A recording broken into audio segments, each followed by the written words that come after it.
Thank you. Junaid, it's a pleasure to be here. My name is Bob Chase, and Eduardo Vargas is my colleague. As Junaid said, we are from New York City. We are with an organization called Intersections International, and we are here specifically as a kind of, excuse me, advance guard for a conference that we're going to be doing in April at the International Islamic University on the relationship between the United States and Pakistan. And how can we, from various sectors of our civic society, how can we bring together these two countries and perhaps do work in healing and reconciliation that our governments and diplomats have not been able to do? We are specifically bringing together some interfaith religious leaders, but we need to see those in the cultural context of a broader society. So I'll begin, if I could, with just a few words about intersections, and then invite Eduardo to say a few words also, and to share with you a specific project that we did that will give you an example of how we work at Intersections. And let me say, to begin with, that the notion of a Center for Arts, Culture, and Dialogue is exactly what we do at Intersections. And so it is just a joy to be able to see this organization here, so far away and yet so close to our hearts in the way we work. Intersections, which is about 5 years old, initially was mandated by a church in New York City called the Collegiate Church of New York, which happens to be the oldest corporation of any sort in North America. It dates back to 1628, before there was a New York, in fact, when that city was called New Amsterdam.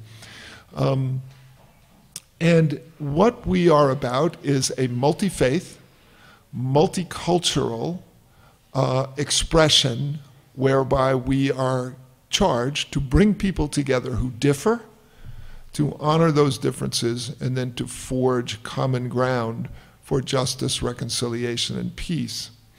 And so we work across lines of difference, whether those differences be cultural, religious, socioeconomic, racial, ethnic, gender, lifestyle.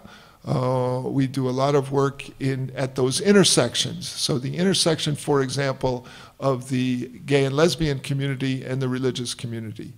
The intersection of the Muslim world and the non-Muslim world. The intersection in our society of veterans and civilians, which you don't think about too often, but in the US, a veteran, a US veteran, commits suicide once every 80 minutes of every day in the United States. And this is brought about by the incredible post-traumatic stress disorder that comes with the conflicts that we've had in Iraq and Afghanistan, but goes all the way back to the conflicts in Vietnam and during the Vietnam era.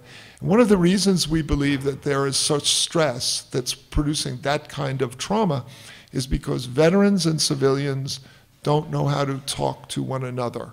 In the US, we have an all-volunteer army, and the veteran community is quite small, but the burden of the war falls on them, and the civilian community is quite large, but does not know how to engage that veterans community. So at Intersections, we seek to bring those two groups together. Likewise with the gay and lesbian community and the religious community, often at odds, but there is a sizable percentage of the religious community in the US is very supportive of gay and lesbian people. And so we bring those communities together to talk about what our common points are. And of course, and what brings us here, is a concern about healing the rift across lines of faith and religion, and especially in terms of healing the rift between the Muslim and non-Muslim worlds. So locally, we've done a lot of work in the US, and especially in New York, around intolerance against the Muslim community. You may be aware of the controversy in New York about 2 or 3 years ago around the so-called Ground Zero Mosque. And our organization, Intersections, was very instrumental in that conversation and in trying to keep violence out of the city.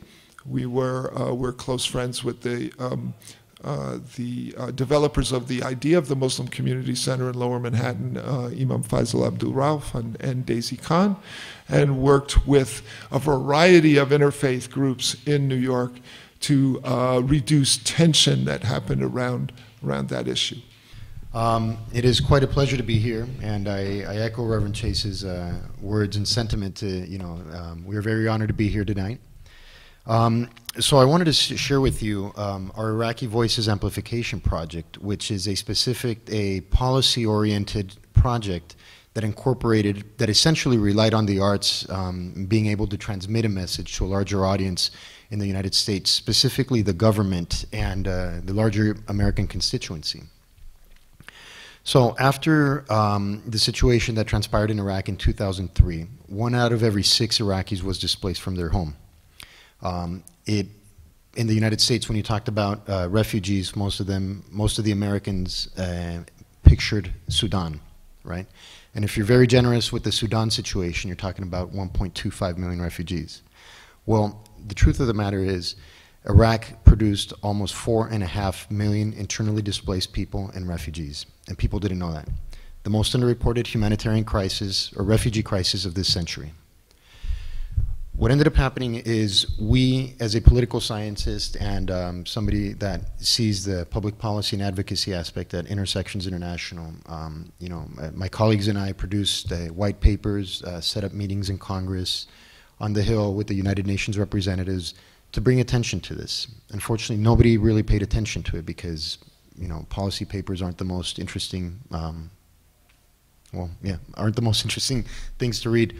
So what we did is we specifically looked at the arts, different arts, to see how we could use that to raise awareness of this issue, kind of buying into the trend that's called cultural diplomacy. That's been quite extensively used in the last about 7 to 8 years. What we ended up doing was we gathered a delegation of 8 American artists from different disciplines.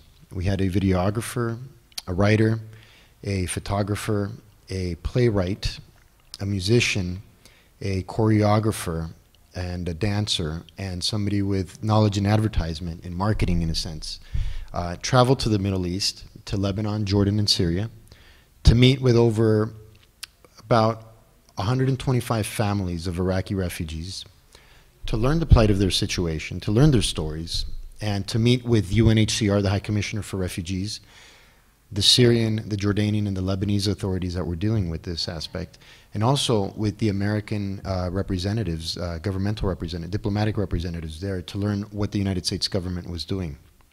So we specifically brought these delegates to come together to meet with the refugees and develop individual artistic pieces to highlight this aspect, and then upon their return to the United States to develop a comprehensive and delegational piece that would be used to raise awareness of this issue to Americans. Now, keep in mind, from a perspective, this was in 2008, 2009.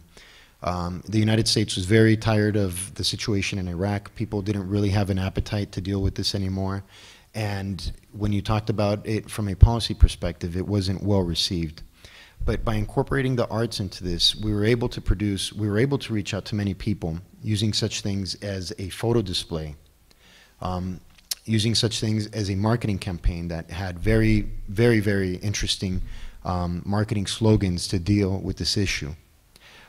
Using videos, mini documentaries that were done that were put on our website, and specifically using music, a dance piece that was done with 12 artists, in conjunction with a theatrical piece of a play that was called No Place Called Home. It's a one-woman piece that was done specifically based on the experiences she had as a group and the group had while traveling to these countries.